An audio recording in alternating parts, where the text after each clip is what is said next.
Hello students, it's our economics class and today we will discuss rest part of chapter 7 aggregate demand and its component. Clear? Next आज हमारा topic है, आज जो हम discuss करेंगे वो है consumption function. What is consumption function? Consumption function it is the functional relationship between consumption and national income. For consumption function जो होता है रिलेशनशिप होता है, एक फंक्शनल रिलेशनशिप होता है between consumption and national income की नेशनल इनकम से उसमें से हम कितना पार्ट हम कंज्यूम कर रहे हैं, तो उनके बीच का रिलेशनशिप. जैसे कि हमारा जैसे जैसे इनकम बढ़ती है हमारा कंजम्पशन बढ़ता है, तो एक तरीके का एक रिलेशनशिप है किसका, कंजम्पशन और नेशनल इनकम का. So it is the functional relationship between consumption and national income. Consumption function का दूसरा नाम प्रोपेंसिटी टू कंज्यूम भी होता है बेटा. इसके 2 टाइप होते हैं, average propensity to consume and marginal propensity to consume. Average propensity to consume. Average propensity to consume, it refers to the ratio between total consumption and total income. Ratio, it means division. ठीक है, तो ratio between total consumption and total income की total income में से total consumption को divide करके हम क्या निकालते हैं, average propensity to consume. ये एक तरीके से हमारी क्या शो करता है, एक तरीके से कि कितनी इनकम से, मतलब कि एवरेज एक पर यूनिट हम कितना खर्च कर रहे हैं, पर यूनिट इनकम का हम कितना हिस्सा कंज्यूम कर रहे हैं, है ना. तो जैसे मान लो अपनी इनकम का हम ज़्यादा कंज्यूम करेंगे तो स्टैंडर्ड ऑफ लिविंग हमारा अच्छा होगा, और कम कंज्यूम कर पाएंगे तो हमारा स्टैंडर्ड ऑफ लिविंग थोड़ा स्लो होगा, है ना. It means we are saving. तो इसके इम्पोर्टेंट पॉइंट्स है कुछ. सबसे पहले APC is more than 1. APC हमेशा किससे ज़्यादा होगा, 1 से ज़्यादा होगा. कब, जब तक हमारा जो कंजम्पशन है वो नेशनल इनकम से ज़्यादा होगा, तब तक हमारा APC 1 से ज़्यादा होगा. Clear. APC is equals to 1 जब हमारा कंजम्पशन इनकम के बराबर होगा, और APC इज़ लेस देन 1 जब हमारा कंजम्पशन इनकम से कम होगा, कंजम्पशन इनकम से कम होगा. और APC जैसे जैसे इनकम बढ़ती है हमारा एवरेज प्रोपेंसिटी टू कंज्यूम कम होता जाता है. क्या होता जाता है, कम होता जाता है. जैसे जैसे इनकम बढ़ेगी हमारा एवरेज प्रोपेंसिटी टू कंज्यूम क्या हो जाएगा बेटा, कम होता जाएगा.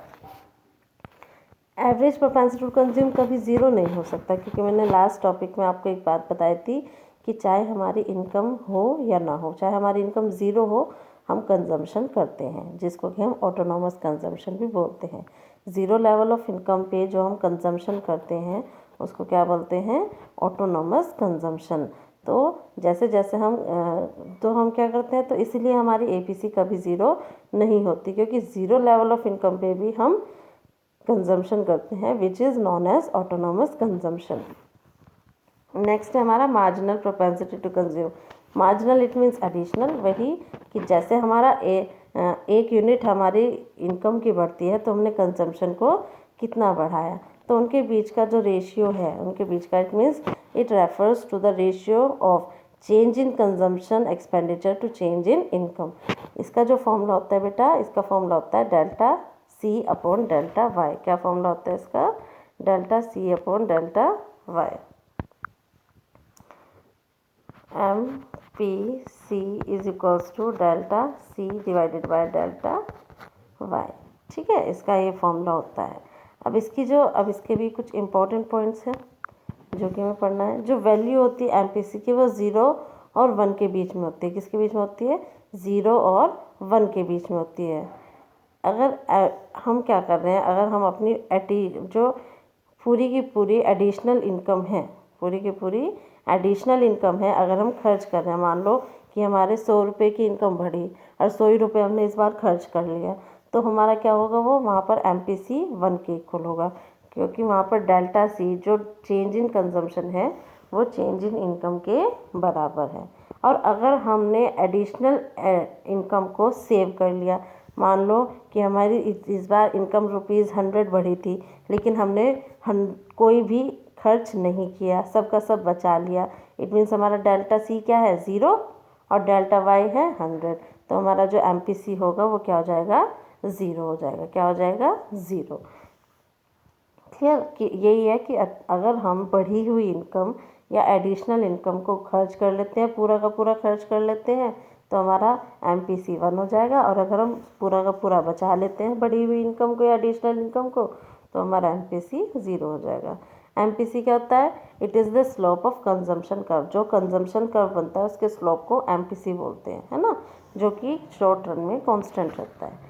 MPC की वैल्यू APC से कम होगी। APC की वैल्यू हमेशा ज़्यादा होगी और MPC की वैल्यू कम होगी, है ना। और क्लियर, ये ध्यान रखना है, APC की वैल्यू ज़्यादा होगी और MPC की वैल्यू कम होगी। नेक्स्ट आता है सेविंग फंक्शन। अभी हमने कंजम्पशन फंक्शन पढ़ा है, इसी तरीके से आता है सेविंग फंक्शन। एक कंजम्पशन फंक्शन का फॉर्मूला होता है, consumption function is equals to C bar plus BY। अब ये जो B होता है ये होता है हमारा MPC। Clear, C is equals to C bar plus BY। B हमारा किसको रिप्रेजेंट करता है? MPC को रिप्रेजेंट करता है। किसको रिप्रेजेंट करता है? MPC को रिप्रेजेंट करता है। बहुत सिंपल सा फॉर्मूला है। C बार यहाँ पर क्या है? Autonomous consumption. क्या है यहाँ पर C बार? Autonomous consumption. क्या है? Autonomous consumption. ठीक है। B हमारा क्या है? MPC है। और Y क्या है हमारा? इनकम। क्या है Y? Income.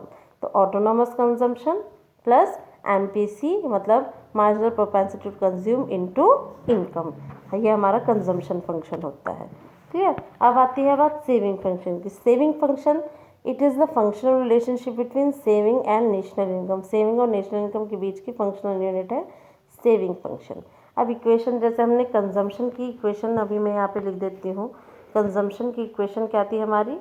C is equals to C bar plus BY। B represent MPC। Clear. तो हमारे सेविंग फंक्शन की भी एक इक्वेशन होती है जस्ट अपोजिट टू कंजम्पशन, क्योंकि हम इनकम में से दो चीज़ करेंगे, या तो कंज्यूम करेंगे या फिर हम सेव करेंगे, है ना। तो यहाँ पे अगर पॉजिटिव का C बार है, यहाँ पर ऑटोनोमस कंजम्पशन पॉजिटिव है, तो यहाँ पे हमने क्या ले लिया? पॉजिटिव, ये नेगेटिव C बार मतलब negative autonomous consumption plus MPC की जगह क्या आ जाएगा? MPS, marginal propensity to save into Y। Clear.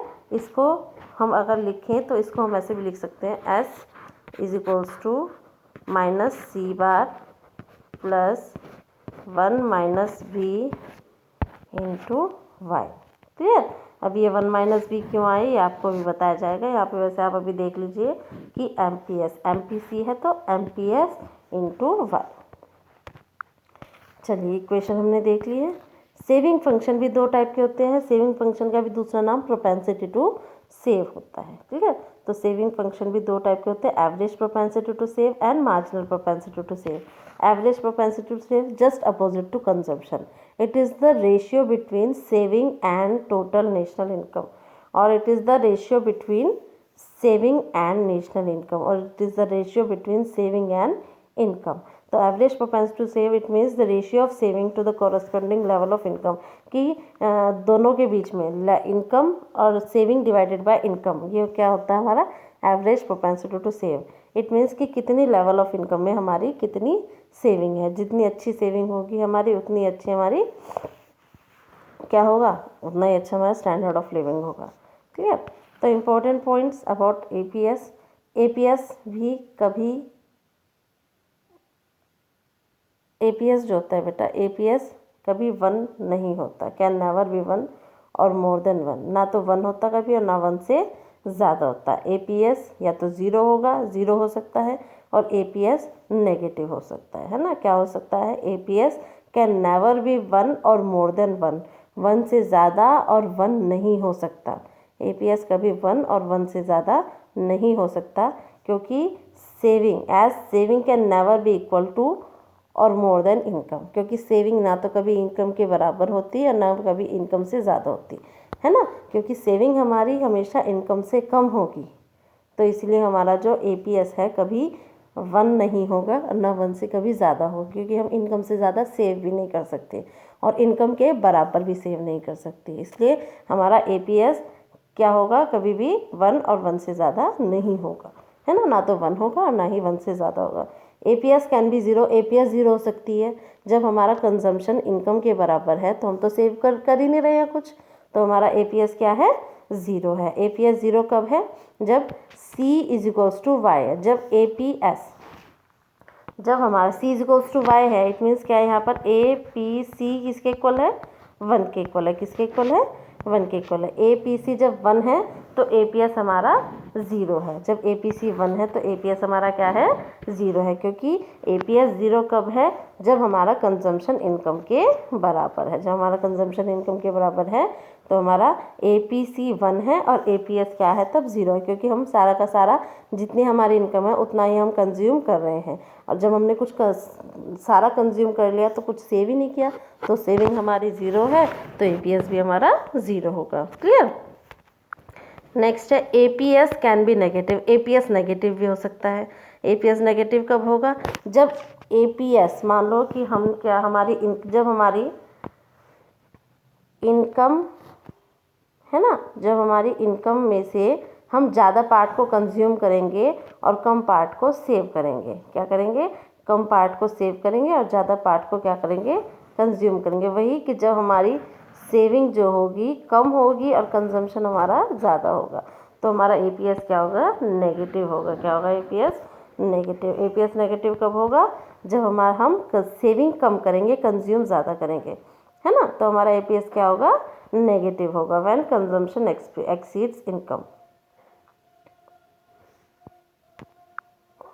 और जब हमारा कंजम्पशन तो ज़्यादा होगा, सेविंग कम होगी, साथ ही जो कंजम्पशन होगा, जो हमारा कंजम्पशन होगा वो हमारा इनकम से भी ज़्यादा होगा। इनकम से ज़्यादा अगर हम कंज्यूम कर रहे हैं तो भी हमारा एपीएस क्या होगा, नेगेटिव होगा। कब होगा, मतलब सेविंग कम है, कंजम्पशन ज़्यादा है यहाँ पे, लेकिन जो कंजम्पशन ज़्यादा है वो इनकम से भी ज़्यादा हो। अगर हमारा कंजम्पशन इनकम से भी ज़्यादा है, इट मीन्स कि हमारी इनकम तो 100 है, अब कर रहे हैं हम खर्च 120, तो हमारी सेविंग क्या होगी, नेगेटिव होगी। कैसी होगी, सेविंग नेगेटिव होगी, तब हमारा एपीएस नेगेटिव होगा। कब होगा हमारा एपीएस नेगेटिव, जब हमारी जो कंजम्पशन होगी वो इनकम से भी ज़्यादा होगी और इनकम हमारी कम रह जाएगी, कंजम्पशन तब भी ज़्यादा होगी, तब हमारी सेविंग ज़ीरो या नेगेटिव में होगी, है ना। एपीएस जैसे जैसे बढ़ता है, कब कैसे बढ़ता है, जैसे जैसे इनकम बढ़ेगी तो एपीएस भी बढ़ेगा। क्लियर। अब marginal propensity to save, it is just opposite to marginal propensity to consume. Marginal propensity to save, it is the ratio of change in savings to change in total income. जैसे ये है ना, marginal MPS is equals to delta S upon delta, कि जैसे जैसे से कि जितनी इनकम बढ़ी उसमें से हमने सेविंग को कितना बढ़ाया, तो वो जो रेशियो होता है उन दोनों के बीच का जो रेशियो होता है वो होता है marginal propensity to save. Clear. अब अगर मार्जिनल प्रोपेंसिटी टू सेव की बात करें, एमपीएस की बात करें, एक क्वेश्चन आता है कि रिच की ज़्यादा होती है एमपीएस या पुअर की ज़्यादा होती है मार्जिनल प्रोपेंसिटी टू सेव। अब सेव कौन करना चाहेगा, अगर मान लो 100 रुपये इनकम है, 100 रुपये अगर इनकम बढ़ रही है एक व्यक्ति की, एक तरफ तो पुअर है एक तरफ रिच है, एक व्यक्ति की 100 रुपये इनकम बढ़ रही है, दूसरे व्यक्ति की भी 100 रुपये इनकम बढ़ी है, तो सेविंग कौन निकालना चाहेगा ज़्यादा, कौन निकालना चाहेगा, पुअर ज़्यादा निकालना चाहेगा। तो मार्जिनल प्रोपेंसिटी टू सेव हमेशा पुअर की ज़्यादा होती है और रिच की कम होती है। उससे क्या फ़र्क पड़ेगा 100 रुपये में से, चाहे वो 100 के 100 खर्च कर दे, है ना, क्योंकि वो रिच है, उसके पास तो बहुत पैसा है। तो एमपीएस जो होता है, it is the ratio between delta S upon delta y. MPS जो होता है 0 और 1 के बीच में होता है एमपीएस 0 और 1 के बीच में होता है। एमपीएस 1 कब होगा, जब पूरी की पूरी इनकम को, एडिशनल इनकम को हम सेव कर लेंगे। It means when delta S is equal to delta y then MPS is equals to 1। अगर हम पूरी की पूरी इनकम को सेव कर रहे हैं, मान लो 100 रुपये इनकम बढ़ी, 100 के 100 हमने कोई भी खर्च नहीं किया, 100 के 100 बचा लिए, तो हमारा एमपीएस 1 के इक्वल हो जाएगा। अगर हम पूरी इनकम को खर्च कर देते हैं, कंज्यूम कर लेते हैं, मतलब कि हमने 100 रुपये इनकम बढ़े, अब तो सारे के सारे हमने क्या किए, खर्च कर दिए, कंज्यूम कर लिया, तो हमारा क्या हो जाएगा, डेल्टा एस, उसमें सेविंग तो हमने कुछ भी नहीं की, सेविंग 0 है, तो एमपीएस मतलब हमारा 0 हो जाएगा। एमपीएस किसका स्लोप शो करेगा, सेविंग कर्व का, ठीक है। और एमपीएस हमेशा कांस्टेंट रहेगा इन शॉर्ट रन। अब एपीएस और एपीसी और एमपीएस और एमपीसी के बीच में रिलेशनशिप पढ़ते हैं कि कंजम्पशन और saving, average propensity to consume and average propensity to save, इन दोनों के बीच की रिलेशनशिप क्या है। A P C plus A P S is always equals to 1। इन दोनों का सम हमेशा 1 के इक्वल आएगा। क्यों? क्योंकि हम जानते हैं वाई में से अगर हमारी इनकम है, हमारी अगर वाई है, वाई में से दो ही तो हिस्से होगी, कंजम्पशन प्लस सेविंग।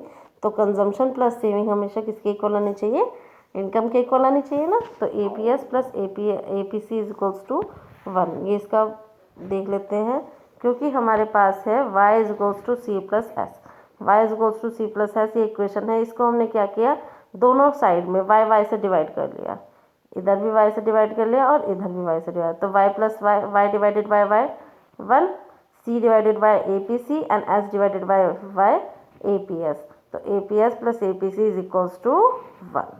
क्लियर? ये हमारा ये प्रूफ हो गया।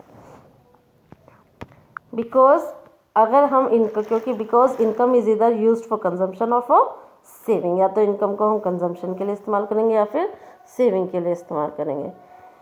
क्लियर? अब आती है बात relationship between MPC and MPS. MPC और एमपीएस की रिलेशनशिप के बीच में बात आती है। तो एमपीएस और एमपीसी के बीच का भी रिलेशनशिप ये होता है, MPC plus MPS is always equals to 1। ये भी, इसका भी इक्वेशन हम ऐसे ही करेंगे, it can be proved as, क्योंकि हम जानते हैं जो अगर हमारे पास y is equals to C plus S है, इसमें डेल्टा जोड़ लेते हैं, तो delta y is equals to delta C plus delta S होगा, है ना। तो इसमें क्या करेंगे, सिमिलर कंडीशन में पहले हमने y से डिवाइड किया था, इसमें डेल्टा y से डिवाइड कर लेंगे सबको, डेल्टा y और डेल्टा y। डेल्टा y से डेल्टा y कट के क्या आ गया, 1। Delta C upon delta y क्या होता है, M P C, and delta S divided by delta y is equals to M P S. तो ये हमारे पास क्या आ गया, ये प्रूव हो गया that M P C plus M P S is equals to 1। अब जब M P C plus M P S is equals to 1, क्योंकि हमारा ये जानना है, क्योंकि ये मानना है कि अगर जो इंक्रीमेंट हुआ इनकम का, या तो हम उसका कंज्यूम करेंगे या फिर सेविंग के लिए इस्तेमाल करेंगे। अब हमारी इक्वेशन थी S is equals to minus C bar plus M P S y. मैंने लिख दिया था इसको कि एम पी एस मतलब 1 माइनस बी, है ना, ये लिखा था ना मैंने, S is equals to minus C bar plus 1 minus B y. Clear? अब ये मैंने बताया था कि ये 1 माइनस बी क्यों है, क्योंकि बी किसको रिप्रेजेंट करता है, हमारा एमपीसी को। किसको? एमपीसी को। और एमपीसी प्लस एमपीएस किसके इक्वल होता है, 1। MPC plus MPS is equals to 1। तो अगर हम एमपीएस निकालेंगे तो कैसे निकलेगा, 1 माइनस एमपीसी। और एमपीसी किसको रिप्रेजेंट करते हैं, बी को। तो एमपीएस की जगह हमने क्या लिख लिया था, 1 माइनस बी। क्या लिख लिया था, 1 माइनस बी। क्लियर? सो इसमें जो इम्पोर्टेंट है, ये फॉर्मूलाज बहुत इंपॉर्टेंट है, और इसके जो मैंने जो बताया कंजम्पशन फंक्शन और सेविंग फंक्शन, ये भी बहुत ज़्यादा इम्पोर्टेंट है। इनसे रिलेटेड आपके न्यूमेरिकल्स आएंगे। Okay students.